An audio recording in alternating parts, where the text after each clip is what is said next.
In this example, we have to estimate the product. We don't have specified value, so it means we have to front round each number.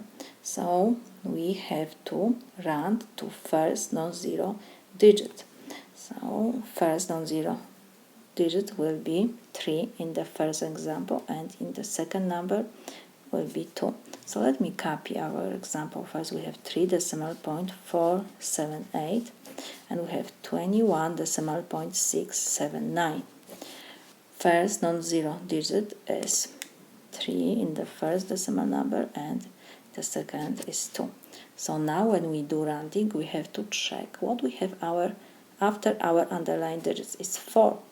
So this is less than 5. It means we have to copy our underlying digit, and every digit after our underlying digits we have to change to zeros, and we copy decimal point, of course. And the second number after 2 we have 1, so this is less than 5 again. So we copy our underlying digits, and every digit after our underlying digits we have to change to zeros. So what we have? 3.0. So this is 3 times we have 20, because after decimal point we have zeros. So 3 times 20, this is 60. So the estimated product is 60.